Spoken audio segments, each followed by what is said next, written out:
Hey dudes, welcome to Splat from the Past, the only 80s themed horror and sci-fi show where things can get totally radical. Now today, I will be welcoming a renaissance man of show business. His name is Sam Kwasman. Sam is a stand-up comedian / ventriloquist, voiceover actor, and he's also an on-camera actor as well. And he was also a dancer in musical theater. I'm having him on the show today to talk about all that stuff, and he's also promoting his appearance at Cult Classics Con February 14th through the 16th in Bastrop, Texas. And I can't wait to have him on. He knows a lot of the same comedians I know from the old days of the Comedy Store, and it's going to be pretty cool. So yeah, here is my interview with Sam Kwasman.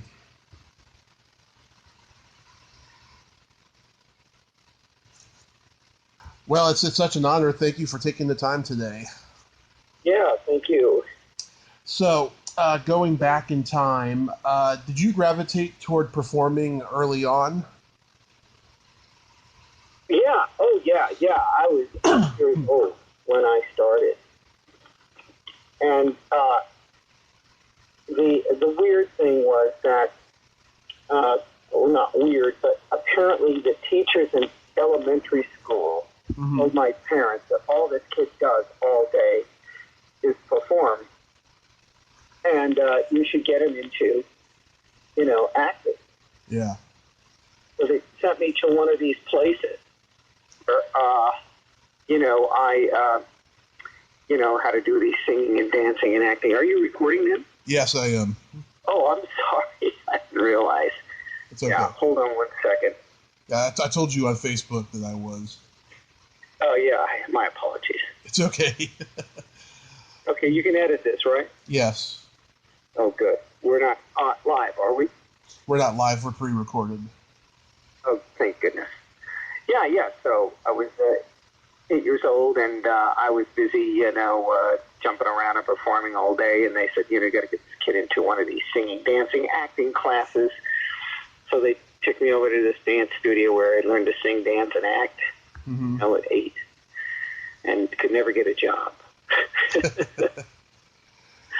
And then when I was 19, well, I was in high school and did a bunch of stuff there.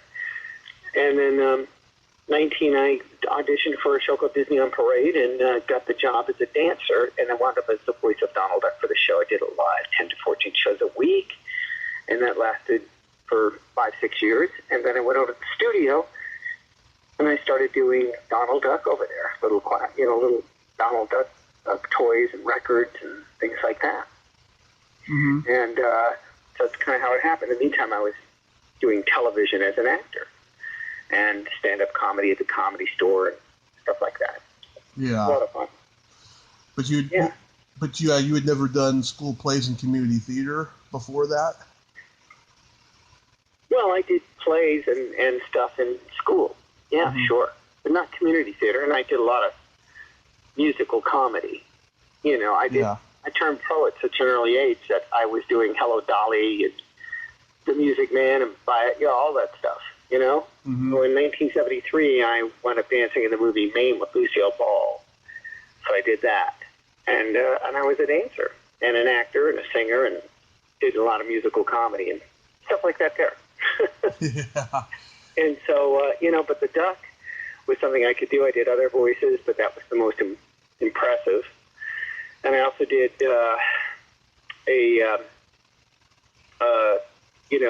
Bob Newhart and Family Ties, and I was over at the Comedy Store doing stuff like that. Right. So that was a lot of fun, We'll get. Go ahead. Go ahead. I was going to say we'll get into that, but I was curious. I was reading that you studied with Stella Adler. Yeah, I studied with Stella, and Stella was okay. My real training was at the UCLA MFA acting workshop and the Beverly Hills Playhouse and that kind of thing. And really, my training was, acting's a craft. You have to do it. So if you're doing plays or musicals or something, you're on stage, you're doing stand-up comedy, you're performing, constantly performing. And that's really where your craft should be. And I did take improv for the last I take improv classes, acting classes, singing classes, dancing classes. I've always studied. Always. You can't ever stop. You got to continue with your craft. And it's craft. It's like tools. It's like carpentry or something. You have to do it. Yeah. Just get up one day and go, okay, I'm an actor, you know? Yeah. Well, there are some people I know who did that. Yeah, it's funny. You know, I've interviewed a lot of people who studied with Stella Adler, and there's a mixed reaction. Some, you know, think that she lived up to her title as the greatest acting teacher that ever lived, and then some were like, she was okay. You know, I guess she wasn't everybody's cup of tea. Well, by the time I got to her, she was okay. I didn't really get a lot out of her. She had her favorites. Yeah. And, you know, the best I got out of her was more props. Use more props. So wait a minute. You know, I thought there was more to acting than that, you know? Yeah. Yeah. So, yeah. So I understand that. But she was okay. You know, the thing is, you got up and you did a scene. And that was a big deal. That's what you need to do. Be able to get up and get on stage, use the props, make sure you know what you're doing, that kind of thing. And of course, I wound up veering off to other stuff, just other things. And you know, it's hard to describe. You know, it gets boring if I just describe it. You know. Mm-hmm. But I was a pretty good dancer in this Disney show. My best partner was Patrick Swayze. Oh. Who was in the show. Yeah, we were, you know, dancing buddies, and he was pretty good. Matter of fact, I thought I was better. But if I danced next to him, who would you look at, me or him? He was Prince Charming. I was the lead dancer and the lead alligator in Fantasia. So I went to the stage manager and said, you know, you only have to do 4 turns for the Prince Charming, and for Snow White. And I said, you know, I could do 7. And he looked me up and down and went, you're kidding, right? And he walked away. Wow. Yeah. Yeah, so I guess Swayze was a little better looking than me. I had no idea back then. Yeah. I see you did a lot of musical stage shows like Hello Dolly with Martha Raye and The Music Man with Van Johnson. Did any of those people like give you advice when you were working with them? Oh, well, they told me stories. You know, Martha Raye was Bette Midler before there was a Bette Midler. Yeah. And she could do everything. And she told me she won a singing contest. And she was from Montana. And they brought her down for a screen test at MGM, and they put her in the movies. They found out she was really funny. Mm-hmm. She won a singing contest. She was a scat singer like Ella Fitzgerald. So after the show, when I went to the hotel, there was a lobby, you know, with a bar and a piano. And she brought the pit pianist from our show, Hello Dolly, and she had him play, and she would sing scat. You know, as she was fantastic. Matter of fact, opening night, you know, I'm standing there, and she pinches me on the butt. And I turn around and go, what's going on, you know? And she hands me a card. It says, you know, Maggie on it, and third person to do Dolly on Broadway. And I'm on stage. It's opening night. And she screwed around on stage. But she'd done the show so many times. That was a lot of fun. And Van Johnson kept to himself. You know, he really was very quiet and, you know, didn't really, you know, he was very nice. You know, we took pictures with him and stuff like that, but he was just very, very, how do you call it, very quiet and very solitary, I would call it, you know? Right. Yeah, I've saw interviews that he did, and he was very flamboyant off stage, and he had a talk show persona of being a little curmudgeon, you know? Yeah. He was very nice. He just, you know, there was no, you know, not much to talk about there. But he was a lot of fun. Yeah. He was great. He was terrific. He got up one day and said, you know, I haven't done The Music Man in 5 years. Let me see. And he did, you got trouble faster than, I mean, never missed a beat. So he comes from that that era, that discipline of the MGM, era of the 40s and 50s, where you learned your lines, you memorized them, and you had to be solid before you got in front of the camera, and there's a whole discipline to that. Mm-hmm. So that was Martha Ray, and that was all these people, Yeah. Wow. They're really something. Yeah, it must have been just a magic time in New York during that period of Broadway. Oh, definitely. Yeah, has it completely changed now? I'm sorry, say again? Has it completely changed now? I don't know. I haven't done Broadway in a long time. I've been mostly doing, stand-up and cartoons. Mm-hmm. I'm a duck, Yeah, but you don't go back and watch shows once in a while? Oh, yeah, I see them, yeah. I was back there for Thanksgiving, but I didn't go see a Broadway show. Oh. I just didn't have the time, unfortunately. I would have loved to have done that, though. Yeah. So, yeah. So that was fun. Yeah. So when did stand-up comedy come into the picture for you? It was about 1975, and I just thought, this would be a great idea, to try something new. Because I was always told as an actor to try to do, everything. Learn to do as much as you can. Mm-hmm. So that's what I did. And so I got up and did stand-up, and I met a lot of guys. I was there with Leno, Letterman, Robin Williams, people like that. Mm-hmm. And that was a lot of fun. So but it also was a learning experience. Mm-hmm. So you didn't... It was a tough time back then. Go ahead. I was going to say, so you didn't start in New York, you went straight to the Comedy Store for it. Oh, I started here in L.A. Oh. I was an L.A. boy, so I did everything out here. Oh, I didn't do anything in New York. I was not a Broadway guy. I did Hello Dolly in Summer Stock and, mm-hmm. and Music Man with Van Johnson and all that, around the country. Mm-hmm. So it was a little different. But still, the quality of performers were terrific. Yeah. And, it was a really wonderful experience, I got to tell you. Yeah. So 70... And stand-up was great, because I worked with Leno and Letterman, like I said, and Robin and I used to do medical Shakespeare. He'd get up and say, look, the moon like a testicle hangs low in the sky. And I would say, 'tis I, young Frederick, man of 1,000 feces, come to talk to you. Let's cut the crap and get down to business. The pox upon your coccyx. Yeah. That had to be pretty funny. Yeah. You got there when Tom Dreesen got there? Oh, yeah, Tom Dreesen was there. You know Tom, huh? Oh, yeah. He's been on my show twice. Great guy. Yeah, he's got a lot of stories. Yeah. God, it was a magical time. It was him, and there was Bob DeSimone was there, Mark Scheffler, Jackson Perdue. He came a little bit later. Right. Tom Sharp. Yeah, I know Tom very well. Great guy. Saw him at the Ice House reunion not too long ago. Yeah, whatever happened to him? Well, he wrote a lot of commercials, a lot of advertising, stuff like that. He was an advertiser. I remember those. So that's what he did. And he was quite something.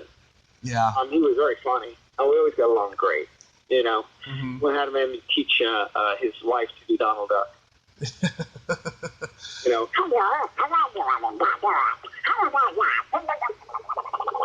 Yeah. Now the voice a little quacker, and he sounds like this. Yeah.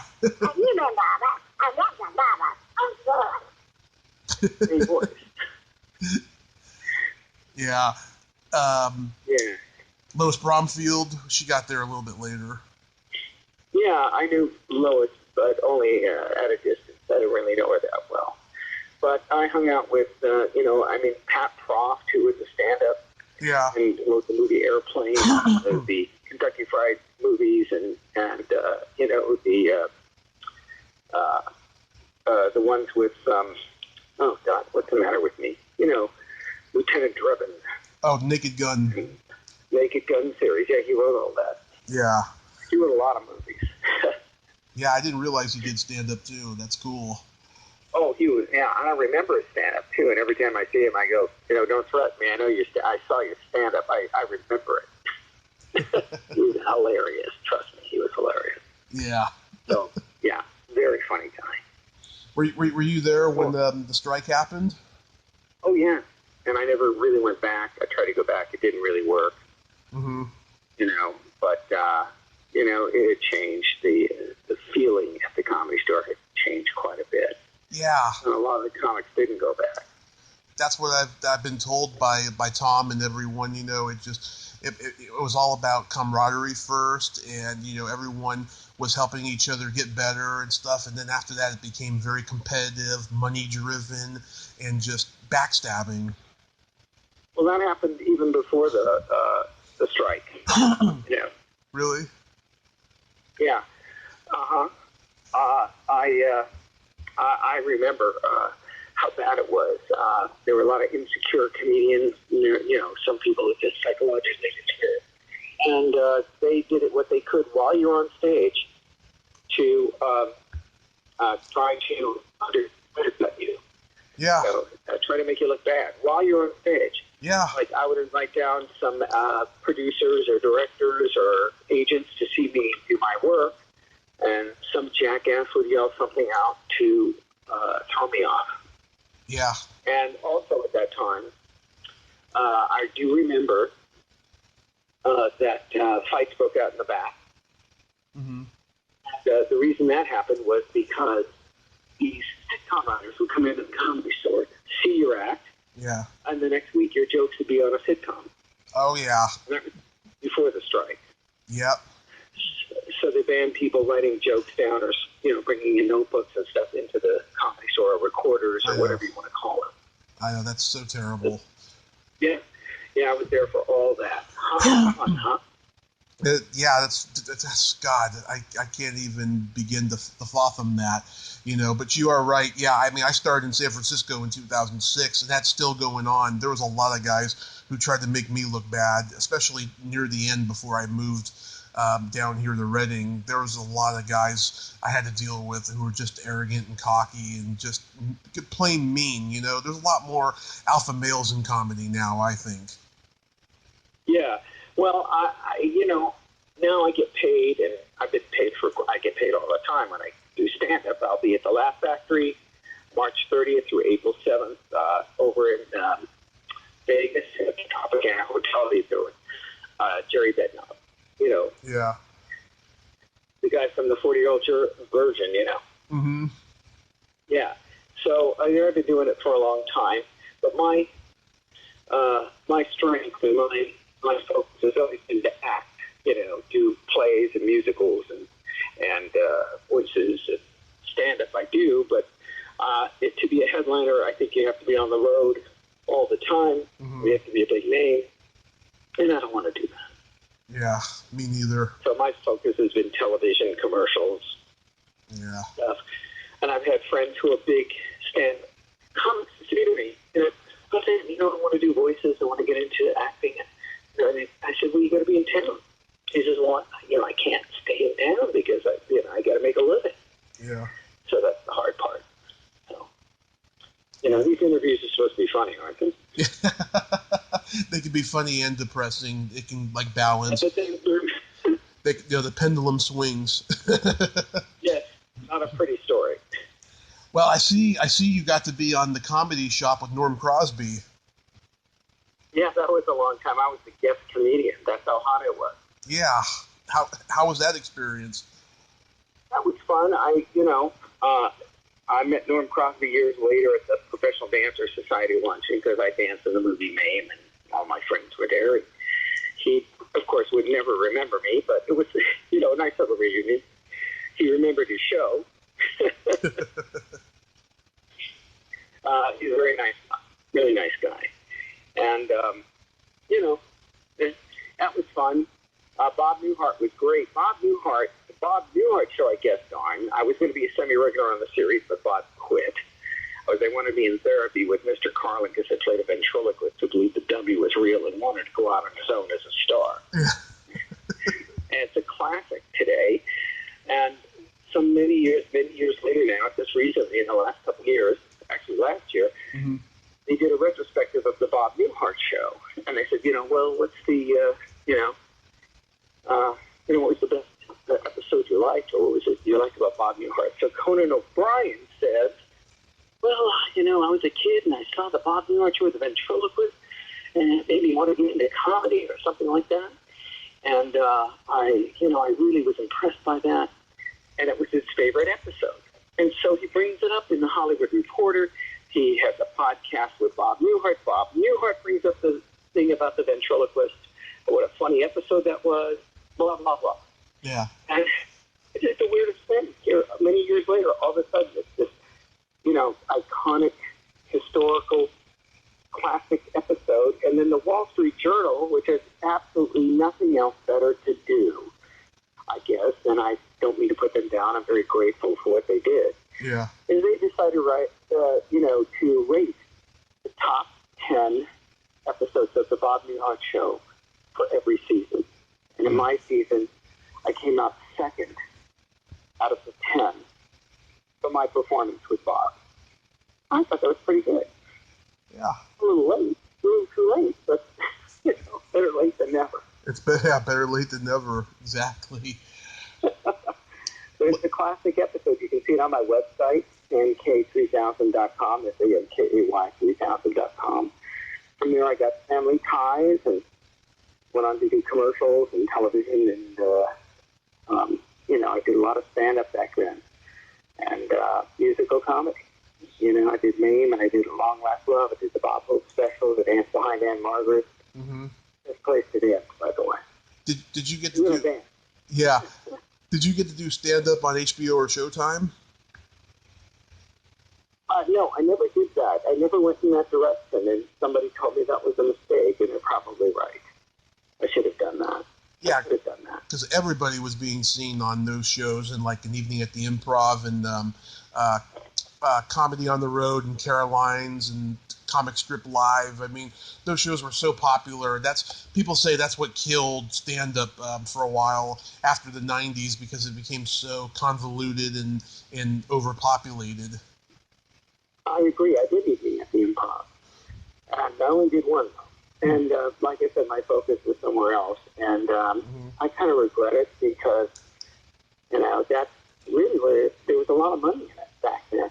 Back in the 70s and 80s, there weren't that many comedians. Yeah. And now, all of a sudden, it's become a cottage industry. Everybody's a comedian.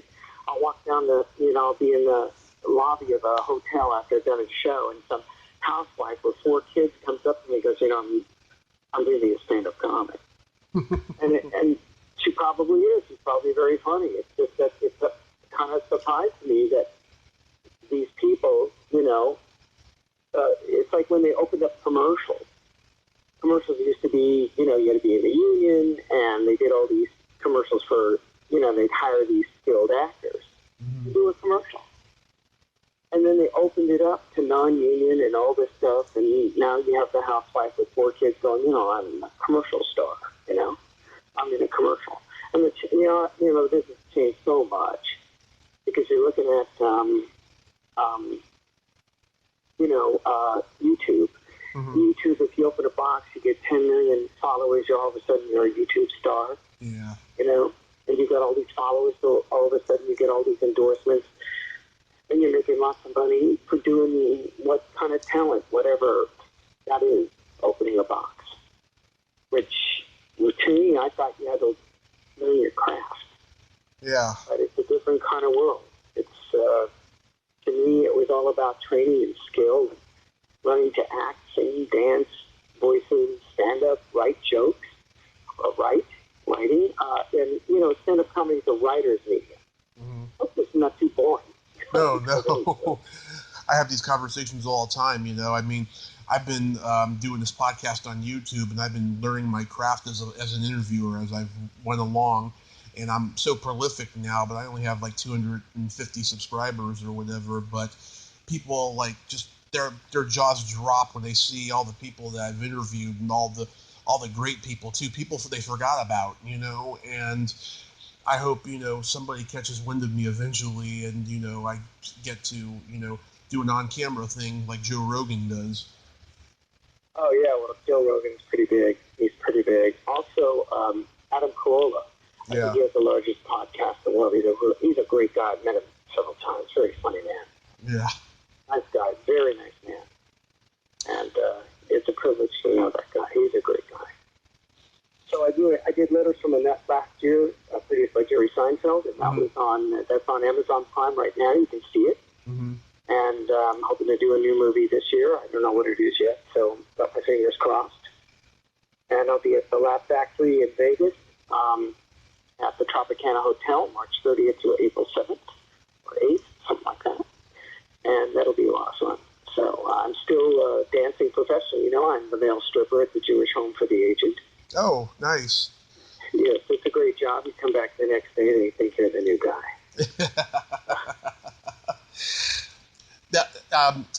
Do you go way back with Jerry Seinfeld? Yeah. He remembered me from like 30 years ago. Yeah. He was a product placement guy for Comedians and Cars Getting Coffee before he was on Netflix. And a friend of mine, Barry Martyr, who wrote Letters from a Nut, said, "How about Sam Kwasman?" He goes, "Oh, get him. The guy can do everything." Yeah. So I went in and we did it in one take, 4-camera shoot. We did the first one in one take, and the second time we did it again.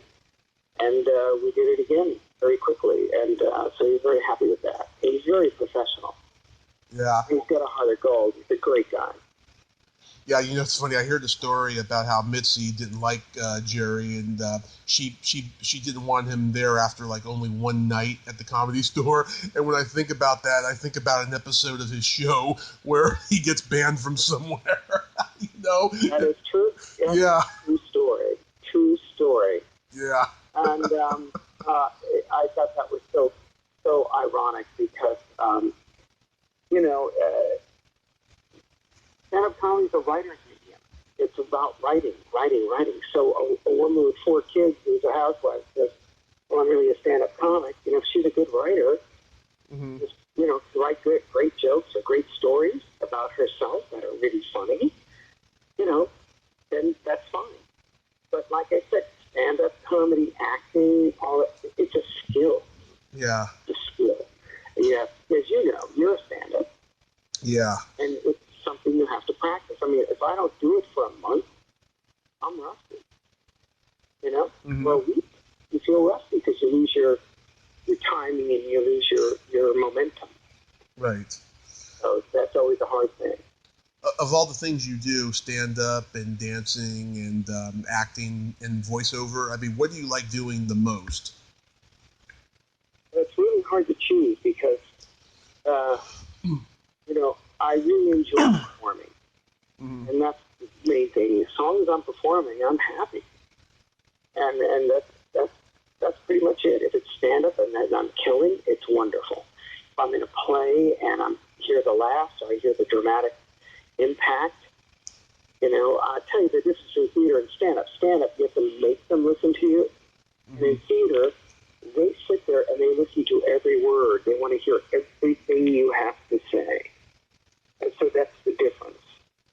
And so long as you're aware of that, you understand the difference between theater and stand-up. Stand-up, you got to make them listen. You got to pull them in. You got to impress them. You got to, get them to, listen to you because they're drinking, they're eating, they're with their girlfriends or their husbands or wives, and they're distracted. In the middle of your act, there's a waitress dropping off a drink right in front of you. And so your job is to keep their attention and make them laugh. And that's, I think, a very difficult situation.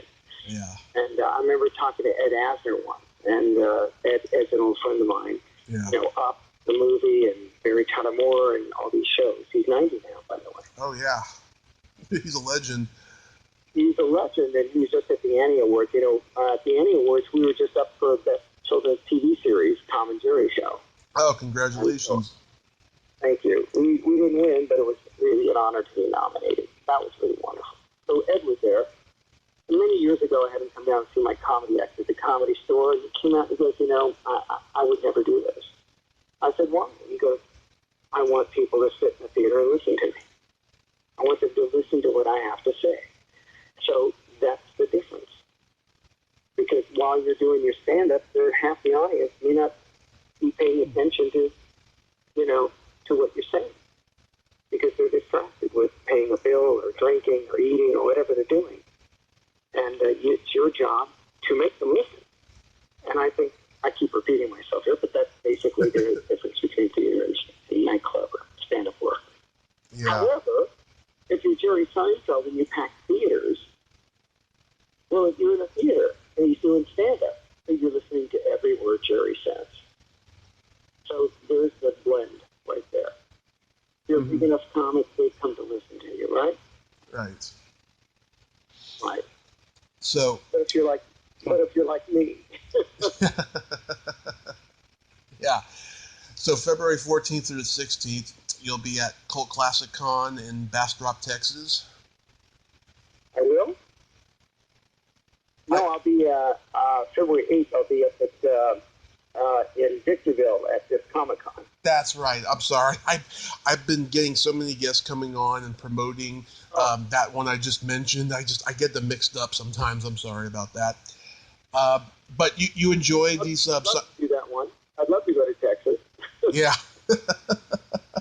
But you enjoy doing these signing shows? Yeah, it's a lot of fun.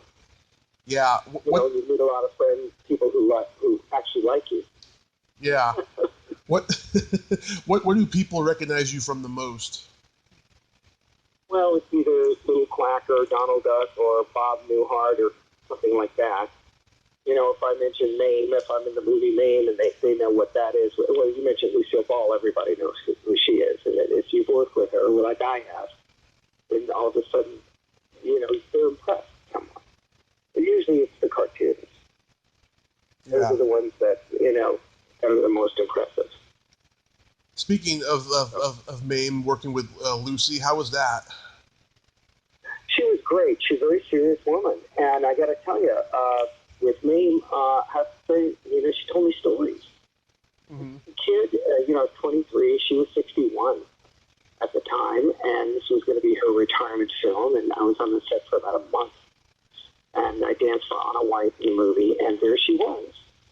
And I would ask her about the Three Stooges, and she'd go, "Oh, bad props, they almost killed me." And she'd tell me a story about how they almost killed her. Yeah.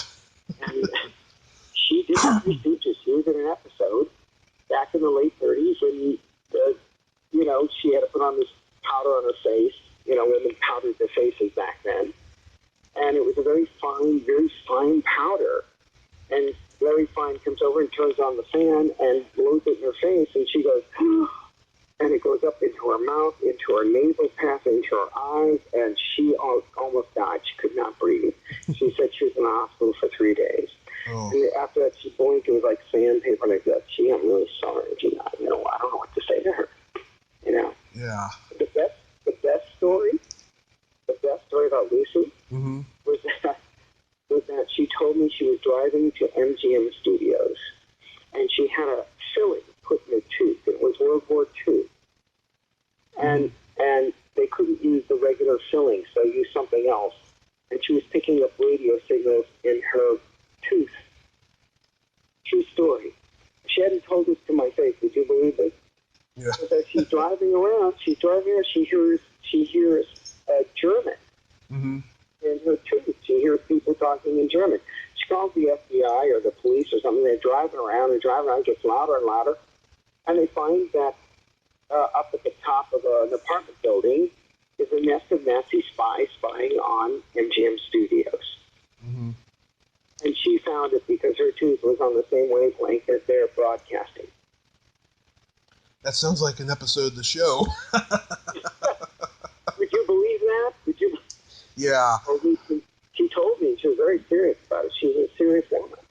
Yeah, well, people don't realize, she wasn't a traditional comedian. She was a dramatic, serious actress who, basically got her sitcom because she had been on the radio when her career was kind of flagging, and she ended up being very great at comedy.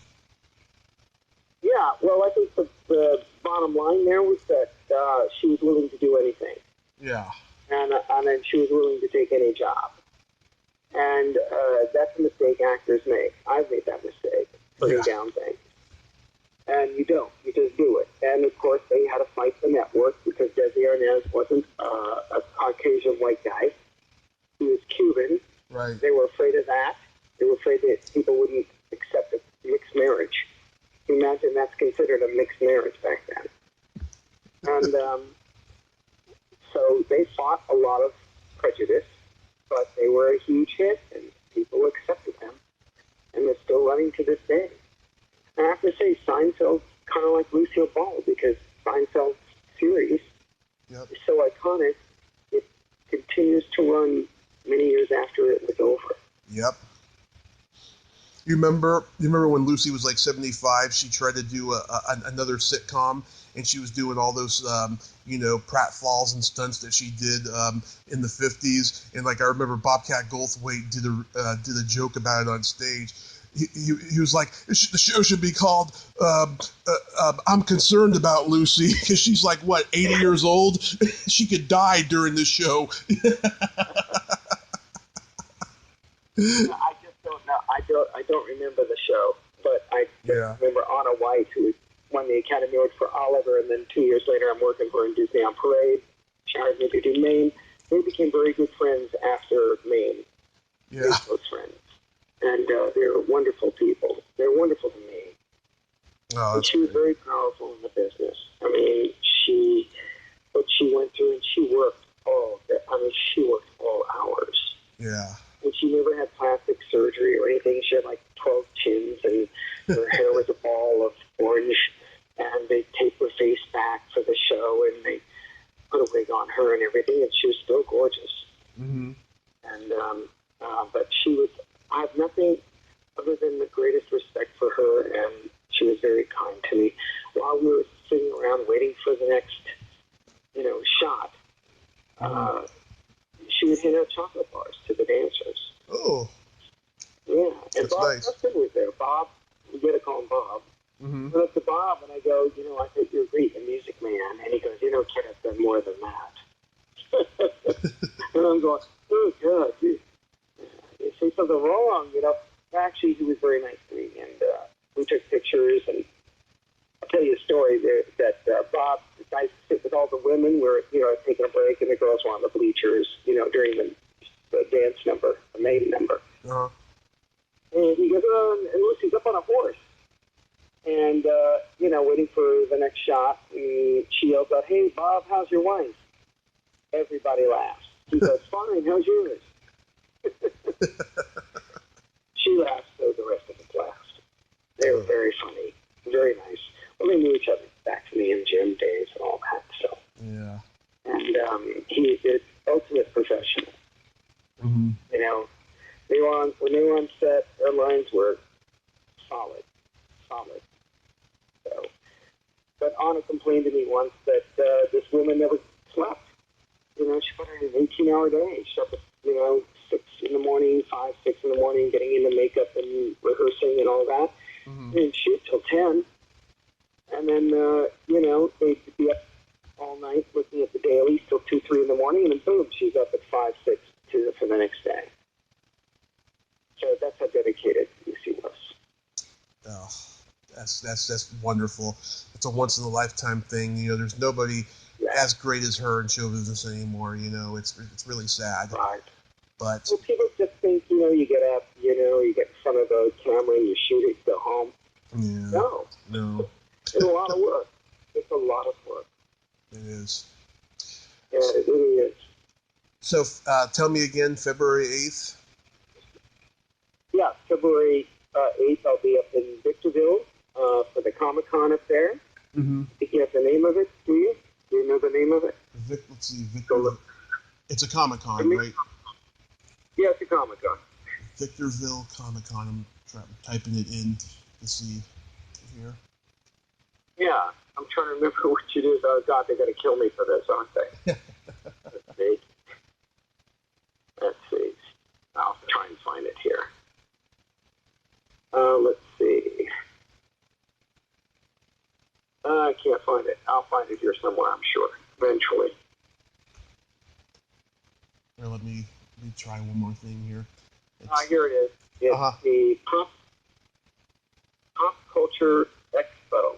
Oh yes, the Pop Culture Expo. I've been there in California. Yeah. Right. San Bernardino Fairgrounds in Victorville. Okay, February perfect. 8th, I'll be there from 9 a.m. or 10 a.m. to 6 p.m. or something. Okay? Okay, perfect. Sam, thank you so much for coming on today, and this was great. You had some great show business stories, I have to say. Yeah, so thank you very much. Oh, Have a great day, Sam. all right, you too. Thanks for calling. Thank you. Bye-bye. Bye-bye. Well, there you have it. Sam Kwasman. Ain't he a cool dude? Great show business stories, and he does Donald Duck very well. If you like this video, everyone, please subscribe to my YouTube channel, add me as a friend on Facebook, join my Tommy Kovac comedian page on Facebook, follow me on Twitter and Instagram, and all that fun stuff. Well, that's all the time we have this week on Splat from the Past. Until next time, this is Tommy Throwback Kovac saying, there's no shame in living in the past, because the present sucks. Later, dudes.